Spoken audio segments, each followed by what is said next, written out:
उस दिन पूरा स्वर्ग लोक कांप गया जब श्री हरि विष्णु ने देवर्षि नारद से कहा, नारद, तुम नहीं बल्कि मृत्यु लोक पर रहने वाला एक साधारण सा किसान मेरा सबसे बड़ा परम भक्त है। ये सुनते ही नारद मुनि के पैरों तले जमीन खिसक गई। आखिर ऐसा क्या हुआ कि साक्षात भगवान विष्णु ने एक साधारण से किसान को अपना परम भक्त बताया और 24 घंटे नारायण नारायण जपने वाले नारद मुनि का घमंड चकनाचूर कर दिया। ये कहानी उस समय की है जब नारद मुनि को अपनी असीम भक्ति पर अहंकार होने लगा था। उन्हें लगने लगा कि इस पूरे ब्रह्मांड में श्री हरि का उनसे बड़ा कोई भक्त हो ही नहीं सकता। इसी घमंड और जिज्ञासा के साथ लोक लोकांतर का चक्कर लगाते हुए वे साक्षात बैकुंठ धाम पहुंचे और अभिमानी होकर श्री हरि विष्णु से पूछ लिया, प्रभु, इस पूरे संसार में आपका सबसे बड़ा भक्त कौन है? तब भगवान विष्णु ने मुस्कुराकर उस गरीब किसान का नाम लिया। नारद मुनि का अहंकार आहत हुआ। सच्चाई जानने की बेचैनी में उन्होंने भेष बदला और धरती पर जाकर उस किसान की जासूसी करने लगे।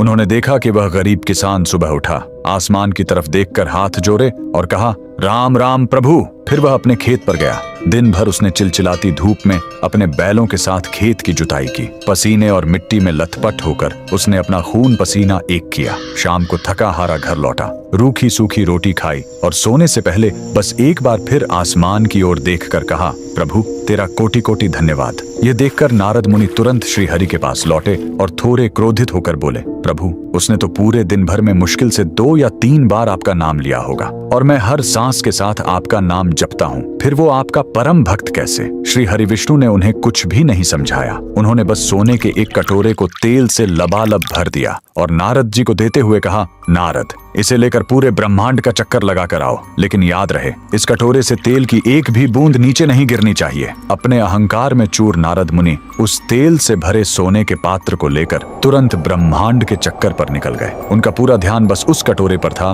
कि कहीं तेल छलक ना जाए। परिक्रमा पूरी करके वे वापस लौटे और गर्व से सीना चौड़ा करके बोले, प्रभु, देखिए, मैंने तेल की एक बूंद भी नहीं गिरने दी। तब भगवान विष्णु ने शांत स्वर में पूछा, नारद, बस इतना बताओ कि इस पूरी परिक्रमा के दौरान तुमने कितनी बार मेरा नाम लिया? नारद जी हिचकिचाते हुए बोले, प्रभु, आपने तो मुझे इस काम पर लगा दिया था, मेरा सारा ध्यान तो इस कटोरे पर था, तो मैं आपका नाम कैसे लेता? श्री हरि विष्णु मुस्कुराए और बोले, नारद, उस गरीब किसान के सिर पर भी गृहस्थी, परिवार और कर्म का ऐसा ही तेल से भरा हुआ भारी पात्र रखा है। वह दिन भर अपनी जिम्मेदारियों और कर्मों का भारी बोझ उठाता है, लेकिन फिर भी उस भयंकर संघर्ष के बीच वो मुझे याद करना नहीं भूलता। और तुम तेल के एक छोटे से पात्र के बोझ में ही अपने प्रभु को भूल गए। उसी पल देवर्षि नारद का सारा अहंकार आंसुओं में बह गया। वे समझ गए कि कर्म ही सबसे बड़ी पूजा है। उन्होंने श्री हरि विष्णु के सामने हाथ जोड़कर क्षमा मांगी। तो कमेंट्स में जय श्री हरि विष्णु